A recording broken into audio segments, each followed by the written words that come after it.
Since I mentioned it recently, I figured I should actually go back over the very first video that I ever did here on YouTube for this channel. And that video was talking about the idea of situational awareness, right? It's the kind of the first lesson you need to learn, right? Situational awareness, right? And this is something that I've alluded to multiple times. And it's something that just doesn't go away. When I talk about self-defense, real-world violence, stuff outside of the mats and outside of competition, the number one thing, legally, morally, ethically, psychologically, is going to be avoiding a fight, right? It's always going to be doing everything you can within reason and within reasonable ability to forecast the future, is going to be avoiding a fight. And avoiding a fight first is going to start with avoiding places where fights are going to occur. And that means, avoiding like groups of young men, especially young men in, low-lit areas where the possibility of getting away with something is higher, who potentially are giving off signals of being up to no good, all that kind of stuff. It's reading body language. It is reading the scenario and the potential consequences. It doesn't mean being paranoid, but it does mean being alert. And that's pretty important. And the next step is actually going to be negotiating your way out of a potential bad situation.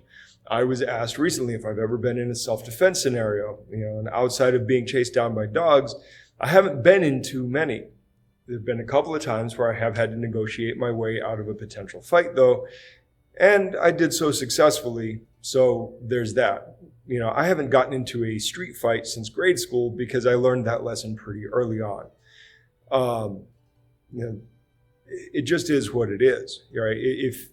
If you don't take up a job that is working security of some sort and is putting you in, bad neighborhoods where violence tends to break out, or otherwise violent scenarios where violence tends to break out, there's a good chance that you're not going to find yourself in a fight, especially if you are pretty good with negotiating your way through social scenarios. If you see that somebody's getting their back up over something, right, you do your best to appease them, talk them down, don't belittle them, right, and just move on, right? Obviously, ideally, the very first thing is always going to be just avoiding. But if you can't avoid, then you negotiate. And then if you can't negotiate, then you defend. And then if if defense isn't enough, defense and escape. If that's not enough, defense into offense, to finishing, right?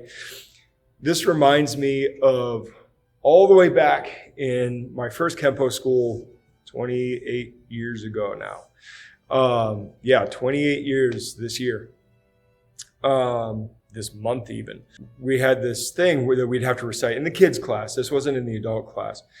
It was avoid rather than check rather than hurt rather than maim rather than kill rather than be killed, for all life is precious and none can be replaced. That's going to stick with you for a while, right?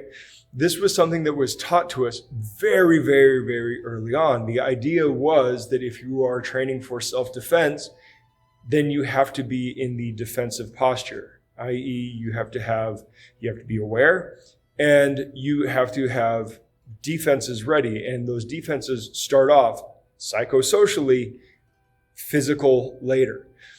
And that's kind of how I've conducted my martial arts journey. And that's just my general temperament. I'm not a particularly aggressive person.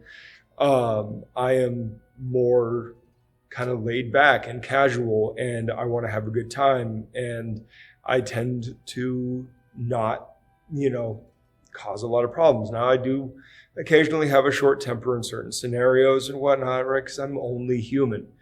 But the fact is that I have negotiated my way out of a couple of potentially more serious encounters because I was able to talk people down.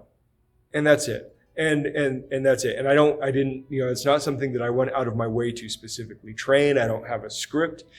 It was just being in the moment, treating people like people, and, just doing my best to kind of pull back on the throttle a little bit and allow things to simmer down and make my exit. And that was it. And, it's only happened a couple of times in my adult life. And it was never something that I initiated, at least not on purpose. And that's that. So the fact is, my very first video talking about, situational awareness and all that, if you want to go into the weeds on that stuff, read Mark McYoung, read Rory Miller, read all the guys that those guys recommend, right? Get into that side of stuff because there's a lot of nuance and details in there that's going to be better taught, better said by them anyway, because that's their domain. Look, I train people recreationally and for combat sports. That's my main thing. I only stay abreast of the self-defense stuff because it is relevant and because it's a legal issue and because the general buying public, my client base, is going to be at least partially looking for self-defense, and I have to be able to reasonably and educatedly discuss that with them. And that's why I look at guys like McYoung and Miller, and again, further down the line, but those two are kind of my go-tos. And the fact is that, you don't have to be paranoid. You don't really have to have a script. You don't have to have special skills or anything. You have to understand how to talk to people like people, how to backtrack on things that they are perceiving as being offensive to them. Pull back on that, at least just enough to make your exit. Look, sometimes you are 100% in the right, they are 100% in the wrong. But if you want to avoid the problem, you avoid the problem, you do what it takes. It's really no skin off your back to just pacify them and exit. And that's it, right? So situational awareness is key. What are the things you're looking for in situational awareness? Number one, you are looking for behavioral cues. You need to know who's there, how many of them are there, if they are potentially in altered states of consciousness, which sometimes you can tell, sometimes you can't. And that doesn't always mean drugs. That could mean, psychological issues as well. You need to look at the general layout of the environment. You need to know where your exits are. You need to know where bottlenecks are. You need to know basically how you're feeling. You need to be able to predict the difference between your physical abilities and their physical abilities. If you have to make a run for it or fight, you have to be able to look at all of those things. You need to be able to know the terrain. You need to be able to see if there are witnesses around. That's a big one. You probably don't want to just pull out your phone and start recording immediately either, because that can be a big red flag to somebody who might be looking to be aggressive in the first place. So you need to kind of figure out what's appropriate and what's not. And unfortunately, a lot of that stuff is very specifically situational. It's not going to be stuff that is just like, here's the rule of thumb. You really have to be able to read the room, per se. So, those are some things that you really, really need to look for. Obviously, you need to be looking for weapons, both intentional things that people are carrying, things that might be laying around, and then, of course, improvised weapons. And that goes for what you might use, too, if you need to. And you need to understand things like concealment and cover, right? These are things that are generally looked at in the world of military, law enforcement, gunfighting. But you should know those things as a civilian as well. So be a good scout, right? Be aware, be alert. You don't have to be paranoid, but you do need to be aware. So, that's my recovering of the first video that I ever did on this channel. And I actually think that, we've done better service to it than I did back then.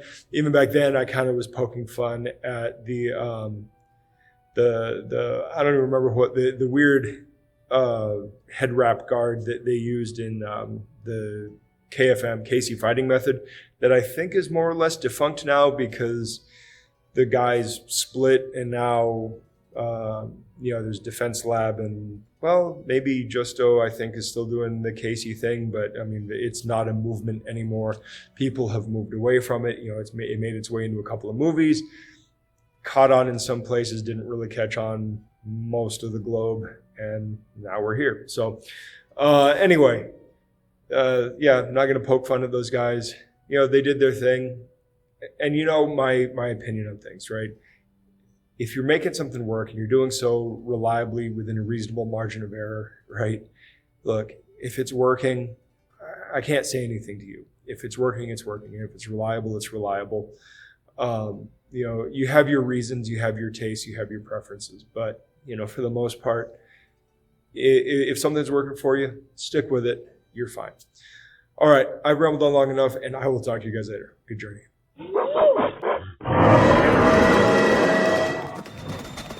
Thanks for watching. Like, subscribe, share. Check us out on our other socials, and please head over to blacksunboxing.com to get a little more info, including how to contact us. Furthermore, if you are in the Phoenix area, please feel free to stop in, say hi, join in for a class, whatever. Also, if you ever see us cite sources or just for additional content, please check out our Substack. That is where we put all of the sources we use in our videos and is a major part of this. Plus, it serves as a membership platform for long distance learning and for people who would like to support us but aren't local. We would greatly appreciate it if you signed up. Even just the free membership helps us out a lot. All right, I will see you guys in the next video. Good journey.